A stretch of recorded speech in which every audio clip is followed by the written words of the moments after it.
Oi, meninos! Tudo bom? Através desse vídeo eu vou mostrar para vocês os erros mais comuns na redação do Enem, onde os mesmos não permitem que vocês tirem a nota 1000. Farei isso visando ao empenho dos mesmos que me assistem. China! Essa vinheta, né? Aí eu fico me perguntando por que muita gente escreve assim na redação do Enem.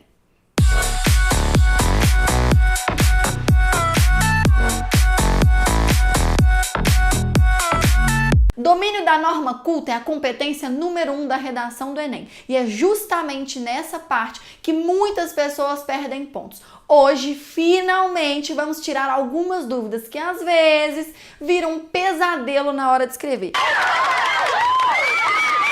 Então, eu corrijo redação, gente, há 1000 anos. E nesse tempo todo eu percebi que os erros gramaticais cometidos por alunos são quase sempre iguais. E por isso eu resolvi listar alguns para vocês ficarem ligados e já resolverem esse problema. Não só para redação, né? Mas para a vida. Porque chorei ter que ficar lendo os mesmos por aí. Mas hoje eu vou falar dos vícios de escrita ou de linguagem. Eu não vou tratar de erros de ortografia, acentuação ou pontuação. Ainda, estes temas serão para um outro vídeo que eu sei que vocês não vão aguentar de ansiedade. Então, para não perder quando ele for postado, já assina o canal, clica no sininho e comenta aqui embaixo quais são os próximos erros e se tem mais algum assunto sobre gramática que vocês querem que eu fale aqui. Então vamos lá para o erro número 1. Onde? Gente, presta atenção nessa frase aqui, ó. Por exemplo, as manifestações coletivas de violência, onde o objetivo é vingar um crime, tem acontecido com muita frequência. Gente, é muito comum cometer esse erro, então, não precisa ficar se lamuriando, se lamentando se você já fez isso, mas arregala os olhos para você não errar mais. Onde é apenas para lugar. Então, nessa frase que eu acabei de falar, o aluno ver não deveria ter feito uso dele. O certo seria as manifestações coletivas de violência em que o objetivo é vingar um crime tem acontecido com muita frequência. Tá, agora eu vou colocar um exemplo correto do onde e do aonde também, porque eu sei que eu não comecei falando dele, mas eu vou dar um exemplo para ele assim mesmo, porque também muitos alunos erram. Então vamos lá. Para começo de conversa, né? Antes de tudo, o aonde ele não substitui o onde. Então, na frase que eu peguei de exemplo, você não colocaria um aonde, tá bom? Então, tá bom. Então, olha só. Onde? A academia onde eu malho não vai abrir para o feriado. China, né? Aonde? A academia aonde eu vou malhar amanhã é Topperson. Veja só, os dois usos foram para lugar. Mas a segunda frase, ela tem a ideia de movimento, ou seja, eu usei com um verbo que passa a ideia de movimento, porque quem vai, vai a algum lugar. Então, resumindo, para usar o onde tem que ser para lugar e o aonde para lugar com movimento. Para ideias no seu texto, você usa os pronomes relativos. Quais são eles? Em que, na qual, a qual e etc. Erro número 2. Sujeito preposicionado.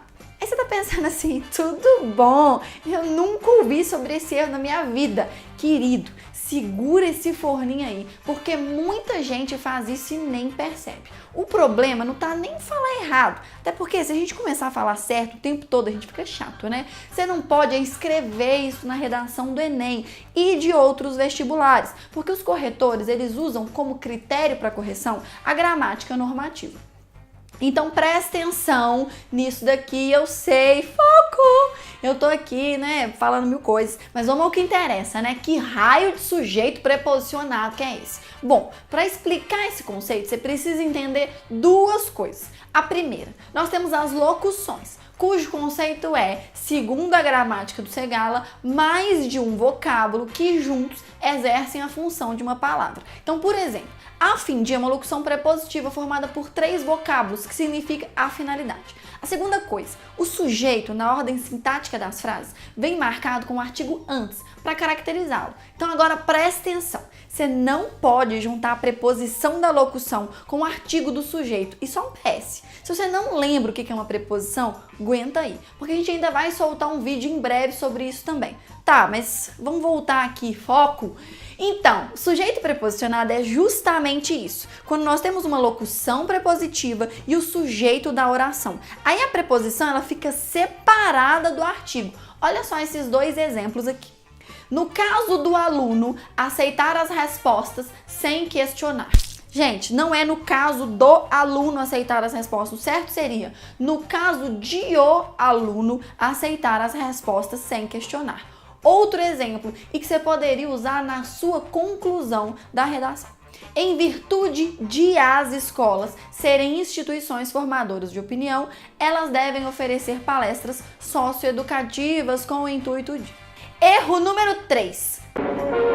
Através. Na verdade, o através, ele gera muita treta, porque eu particularmente considero como erro, e eu sei de muitos corretores que também penalizam. Então, olha só, através passa a ideia de atravessar. Então, por exemplo, a claridade passou através da janela e me acordou. Ou seja, atravessou a janela e acordou o menino que gosta de dormir até tarde. Na redação, você pode e deve usar por meio de para substituir o através. Então, olha esse exemplo. O governo deve solucionar essa mazela social através de leis. O certo seria por meio de leis. Sussa, né?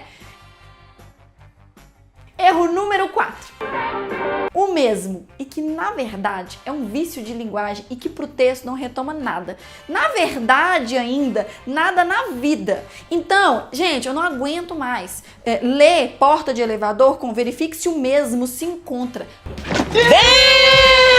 Socorro. Mas aí fica o questionamento, né? O que eu coloco no lugar dele? É fácil. Você vai substituir esse vício pavoroso por pronomes demonstrativos ou relativos. Quais são eles? Esses aqui, ó. E quando você vem, tudo fica bem mais tranquilo, oh, tranquilo, que assim seja, amém, o seu filho é o meu. E calma que eu também vou ter um vídeo só sobre pronomes demonstrativos, né? Então você não precisa fazer a Kátia cega, porque você tem que estudar isso, só não vai ser agora, tá? Último erro, o de número 5. Atrás com S, trás com Z e trás com S em acento. Esse é um erro muito comum. Eu já li várias redações com uso equivocado, porque há uma confusão entre esses termos. Então vamos lá para você aprender e não errar mais. Atrás com S é um advérbio de lugar. Então, por exemplo, minha casa é atrás do parque. Trás com Z vem do verbo trazer e pode ter essa conjugação na terceira pessoa do singular. Ele sempre traz flores para mim. Saudades ganhar flores, né? Agora um exemplo para a sua redação. Isso traz consequências para o indivíduo e para a sociedade. Agora, o traz com S e acento é usado para acompanhar a preposição. Então, por exemplo, a polícia prendeu quem estava por trás disso tudo, ou seja, quem estava comandando isso. Então, gente, não me venha com chorumelas. Não escreva o traz com S, com sentido de trazer. Ele é só acompanhado de preposição. Ou então o atrás para indicar lugar. Com Z é só o verbo trazer. Gente, é isso. Eu espero que vocês tenham entendido tintim por tintim. Caso ainda haja alguma dúvida nesses assuntos, comentem aqui embaixo e olhem também no blog que eu deixei um artigo lá. Existem muitos outros erros desse tipo que logo mais eu trarei uns vídeos e eu vou falar sobre eles. Gente, me sigam nas redes sociais também, compartilhem esse vídeo com seus amigos. E é isso, e até a próxima.